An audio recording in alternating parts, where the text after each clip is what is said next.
ഒറ്റയ്ക്ക് പോവാന്ന് പറഞ്ഞ ഒറ്റയ്ക്കാണ് പോയി മാരിയേക്ക് ഇവിടെ കുത്തിരുന്നു. ഇവിടെ ബാക്കിയുള്ളവരെ പണിയൊക്കെ ആരാ നോക്കാം?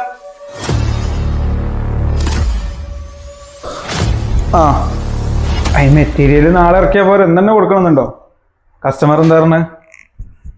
ആ അത് വില കുറച്ച് വെക്കാനൊന്നും പറ്റില്ല. അത് എത്രയാണോ നമ്മള് അതിന്റെ ലാഭം നമുക്ക് ആകെ കുറച്ച് ലാഭമേ കിട്ടുള്ളൂ. ആ അതെന്താ വേണ്ടത് ഞങ്ങൾ തീരുമാനിക്കണ്ടേ? അതെ, ഞാൻ കുറച്ച് ദിവസമായിട്ട് ഒരു കാര്യം പറയണമെന്ന് വിചാരിച്ചതാ. നമുക്കൊരു യാത്ര പോയാലോ?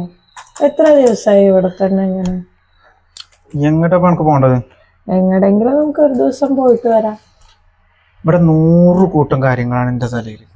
ഇപ്പൊ ഈ ഓഫീസിലെ ഈ കാര്യങ്ങൾ മുഴുവൻ മീറ്റിംഗ് അറ്റൻഡ് ചെയ്യണം, ഇത് ഡ്രാഫ്റ്റ് അയച്ചു കൊടുക്കണം.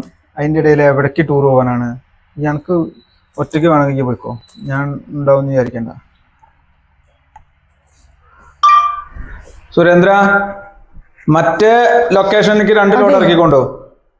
ഞാനേ എന്റെ വീട്ടിലേക്കൊന്ന് പോയിട്ട് വരാം. വീട്ടിക്ക് പോയി പോടോ?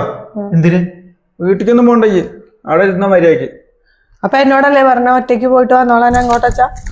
ഇവിടെ ഞാനേ ഓഫീസിലും അവിടെയും ഇവിടെയും പോകുമ്പോ എനിക്ക് ഭക്ഷണം ഉണ്ടാക്കി തരാ. ഞാൻ അവിടെ ഒറ്റയ്ക്ക് ഭക്ഷണം കൂടി ഉണ്ടാക്കിയിട്ട് ഇനി ഓഫീസിലും കൂടി പോണം. ആ ഒറ്റയ്ക്കട് പോകാൻ പറഞ്ഞാൽ ഒറ്റയ്ക്കട് പോകൂലേ? കൂടെ വിട്ടു വേണ്ട പോണത്. ആ സുരേന്ദ്ര, അയ്യന്നെ വിളിച്ചായിരുന്നോ? ആ അത് പരപ്പനങ്ങാടിയുള്ള സൈറ്റില്. ഇപ്പൊ എവിടെ ഇറക്കിയേ? അല്ലാത്ത ചെങ്ങൈമാര് നിങ്ങളെ കൊണ്ട് നല്ല തൊല്ലയാണല്ലോ. ഒരു മിനിറ്റ് സുരേന്ദ്ര, പനിയോ? എന്തെങ്കിലും ലേശം ഫിക്സ് ഇങ്ങനെ തലയിൽ പറ്റിയിട്ട് കുറച്ച് ചുക്കോ അല്ലെങ്കിൽ മറ്റേ തുളസീന്റെ ഇലയിലിട്ട വെള്ളം അതോട് കുടിച്ചാ പനിയുടെ മാറും. അതൊക്കെ മതി. പോയിരിക്കും. ആട്ടെ, നമുക്ക് പനിയൊന്നും ഇല്ല. നോട്ടെ. ഇല്ലല്ലോ, പോ.